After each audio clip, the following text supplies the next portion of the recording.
The lord. అందరికీ వందనాలు తెలియజేస్తున్నాను. ఈరోజు దేవుడు ఇచ్చినటువంటి వాగ్దానము 121వ దావీదు కీర్తన 8వ వచనంలో వ్రాయబడినట్టుగా, నీ రాకపోకలేని యెహోవా నిన్ను కాపాడును. నిజమే, ఆయన నీ రాకలోను మరియు పోకలోను, నువ్వు ఎక్కడికి వెళ్తున్నా వస్తున్నా, ఏ పని మీద నువ్వు వెళ్తున్నా ఆ పనిలో నిన్ను ఆయన ఆశీర్వదిస్తాడు, కాపాడుతాడనమాట. నా కోసం ఎవరు వస్తారు, ఎవరు నాకు తోడుగా ఉంటారు, నేను ఒంటరిగా ఉన్నాను లేదా ఒంటరిగా వెళ్తున్నానని నువ్వు ఆలోచించాల్సిన అవసరం లేదు. నీకు తోడుగా ఆయన నిన్ను వెన్నంటి ఉండి కాపాడే దేవుడు అనమాట. నీ దూతలను ఆయన తోడుగా పంపిస్తాడు, ఆయన సన్నిధిని నీకు తోడుగా పంపిస్తూ ఉంటాడు. కాబట్టి నువ్వు భయపడక్కర్లేదు. దేని విషయంలో నువ్వు వెళ్తున్నావు, నీ ఉద్యోగ వ్యాపార విషయాల్లో వెళ్తున్నావా, లేకపోతే ఆర్థిక సంబంధమైన లావాదేవీల విషయాలలో కుటుంబపరమైన సమాధానం కొరకు వెళ్తున్నావా, దేవుడు ఈరోజు నీతో మాట్లాడుతున్నాడు. నేను నిన్ను కాపాడుతాను అక్కడ. అవును, నీతో ఈ వాద్యం ఆడు వారితో నువ్వు సమాధానం కొరకు వెళ్తున్నావా? నిజమే కదా. ఆయన యాకోబు తన అన్నయ్యని యాషేవు కొరకు వెళ్తూ ఉంటాడు. వ్యాజ్యము సమాధాన పరుచుకోవడానికి వెళ్తూ ఉంటాడు. ఆయన ఎప్పుడో చాలా కాలం క్రితం ఇద్దరు అన్నదమ్ములు గొడవ పెట్టుకున్నారు.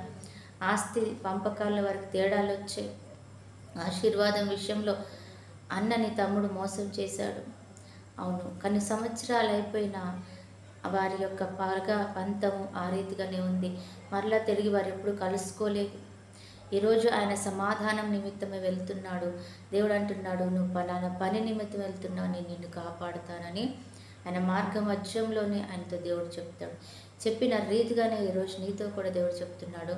నువ్వు అక్కడికి వెళ్తావు, నువ్వు సంతోషంగా ఉంటావు, నువ్వు అక్కడికి వెళ్తావు, నువ్వు ఆశీర్వాదకరంగా ఉంటావు, నిన్ను పంపించేవాడు నేనే, నువ్వు భయపడవద్దు.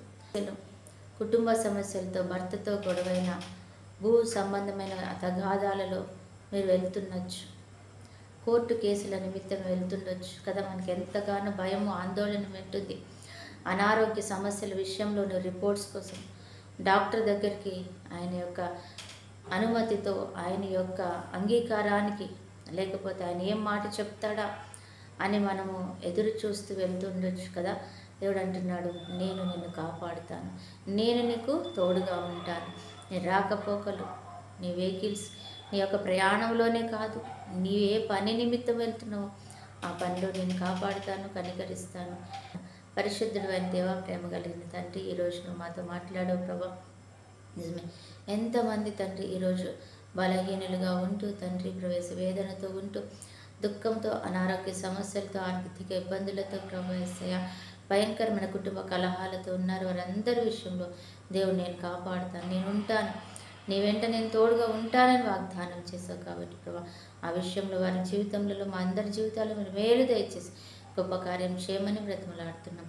ఈరోజు బర్త్డే, మ్యారేజ్ జరుపుకుంటున్న బిడ్డను కూడా దీవించు ప్రభా. చూసిన ప్రతి ఒక్క బిడ్డను కూడా తండ్రి నవరంతుల ఆశీర్వాదంతో నింపండి, సమాధానం, సంతోషంతో నింపండి, కృపాక్షేమంతో నింపండి. ఈ మెండైన ఆశీర్వాదాన్ని మాకు దయచేయండి. కలవరం చెందకుండా నజరుడైన యేసు నామములో సమాధానపు ఆత్మను మా మధ్యలో కుమ్మరించి అయ్యా తను మీరే మహిమ ఘనత ప్రభావాలు పొందుకోము. ప్రతి వ్యతిరేకతను కొట్టి సమాధానం దయచేయండి.